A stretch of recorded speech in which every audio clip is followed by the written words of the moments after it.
Hello everyone and welcome back to the channel. My name is Adi and today I'm going to be talking about how to prepare for real life events.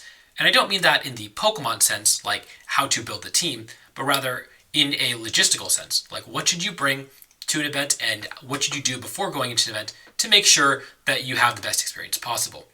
And so, technically speaking, you could show up to an event with just your Switch.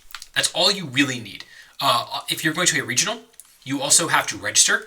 If you're going to a local, and I'm going to be focusing on regionals in this video because there are no locals, but I will mention some things that are different.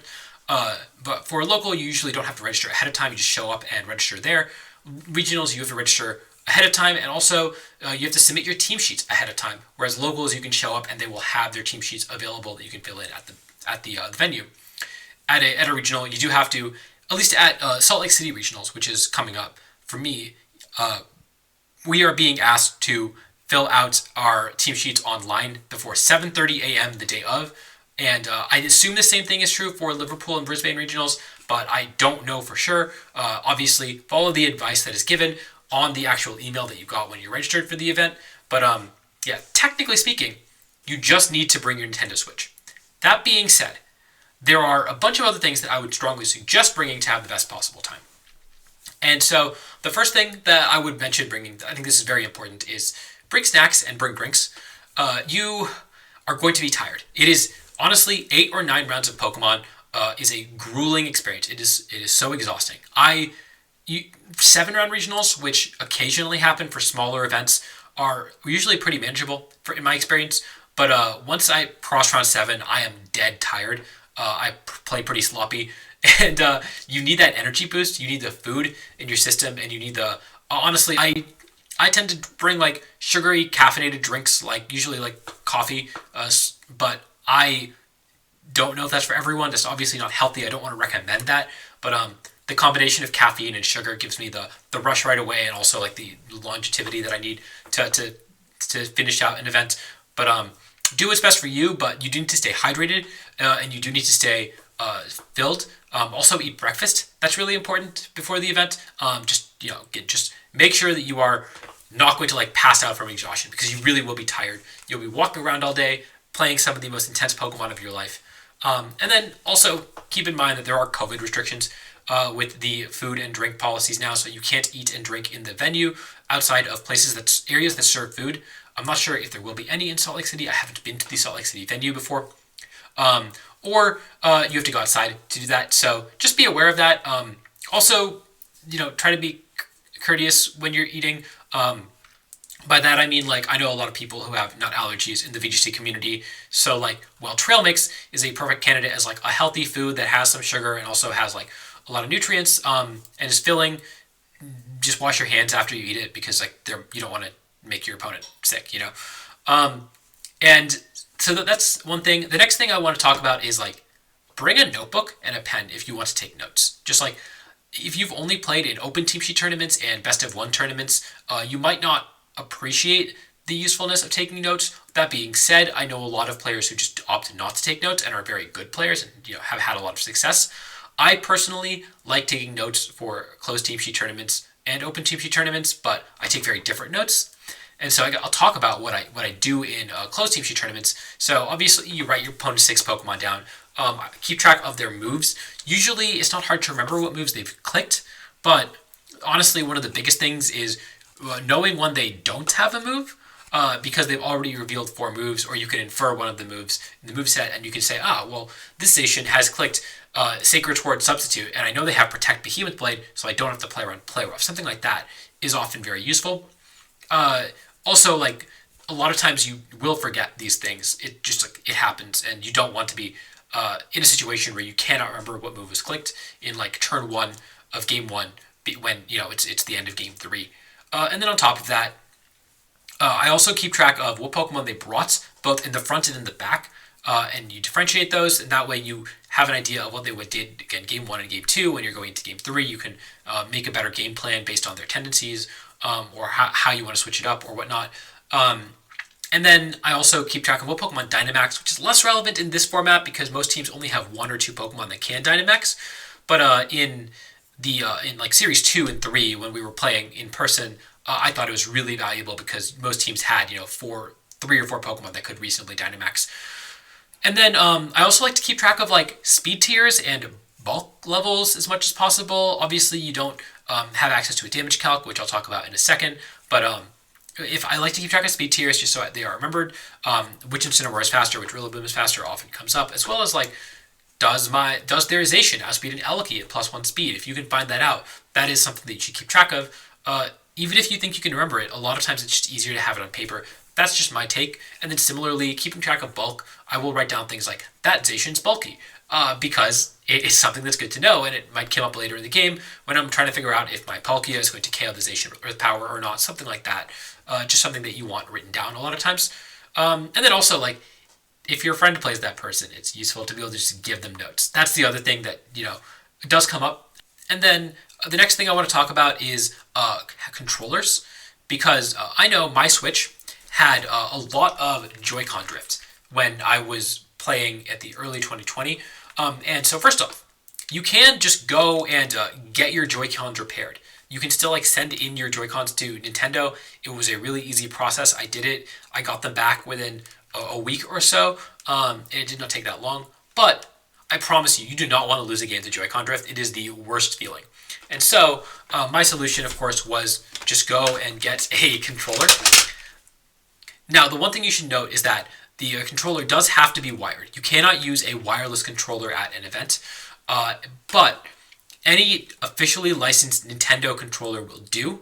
And that led to some funny situations in early 2020 when people were bringing the Mario Dance Dance Revolution pads to events. I know Ashton Cox did that at a premiere challenge that I went to, just for laughs. Don't do that at a regional. Obviously, you probably will not be allowed to use them, but at an event you can technically use any officially licensed product.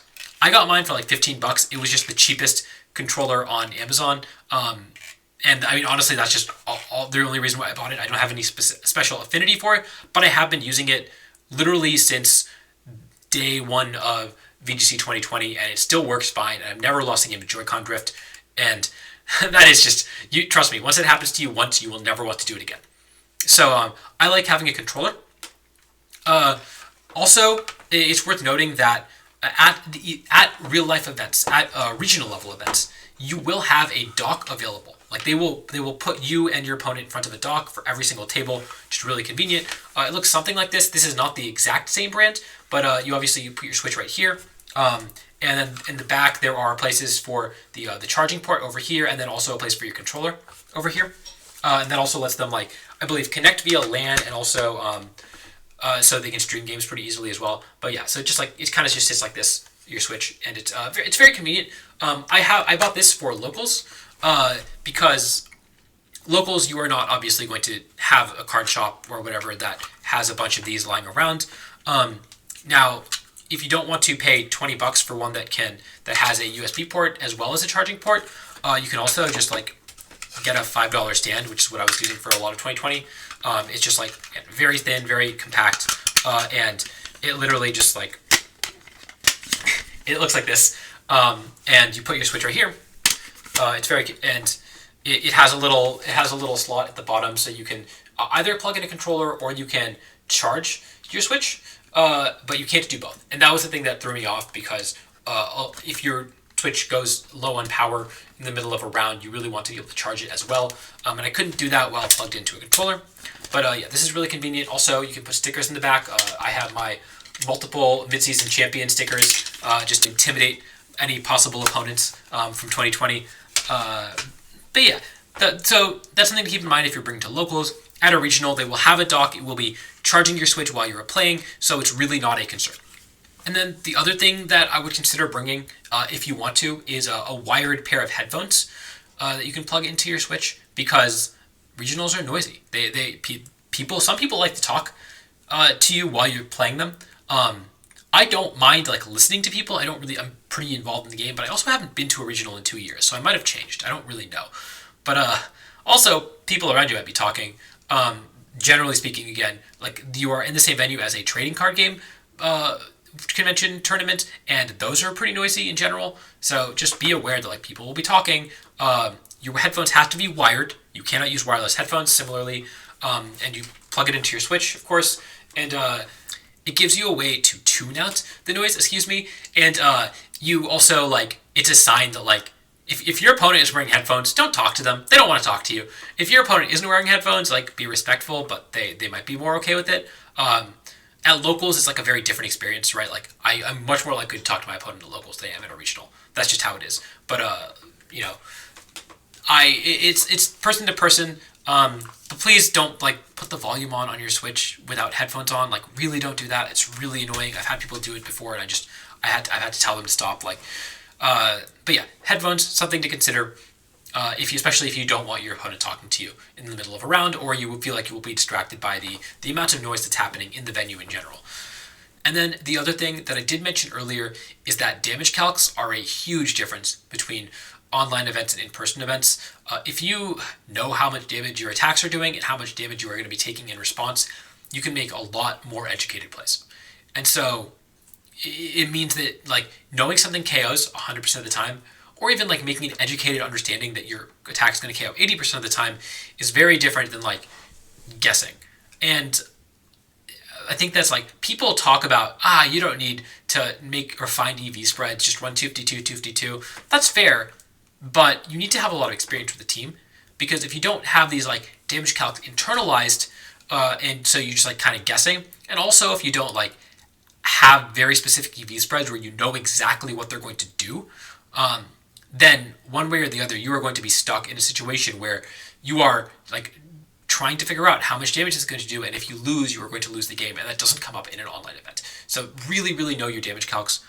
One example of this, for example, is Zacian versus Kyogre endgame, where it's at like, like 40, 45% HP, and you have Behemoth Blade or Play Rough, right? And Play Rough is going to lose you the game 10% of the time.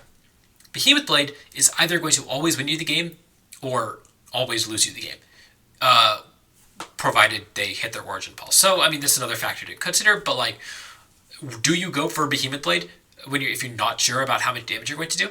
Or do you go for Play Rough and take the 10% chance to lose, right? And so knowing your calcs means that you might avoid a 10% chance to lose, which really does, like, that adds up. If that happens on a regular basis, that is a significant difference between the number of games you win and lose. And, again, I think it's really, really valuable. And on the other hand, if you know that Behemoth Blade won't KO, then you shouldn't go for it, right? Because then you always lose if you click it. So there's just like, it comes up so often. It came up for me in the one local that I went to in person over COVID where I just was not used to it.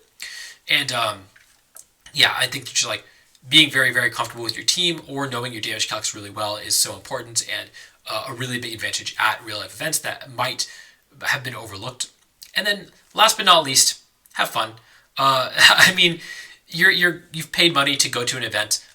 It is like not cheap to go to a regional, and it's like a $50 entry fee. It sucks, but you are there, and you are there for the experience, and you are there to meet new people and hang out with your friends and just like try to have a good time. I know there's a lot of pressure. I know you will feel like you get hacked out. Everyone gets hacked out. It sucks when it happens. Just try to have a good time. Play inside events. Just like hang out, watch the stream, talk to people. Honestly, network is like a real thing in Pokemon. Like broaden your friend group. But just try to have a good time as much as possible. And that's all I got. I hope that I see a lot of you at Salt Lake City Regionals. I will also be going to a couple other events over the course of the 2022 season, but I will be there in Salt Lake this upcoming week, and I hope to see you there. Feel free to talk to me if you see me. Until next time, I will see you all later.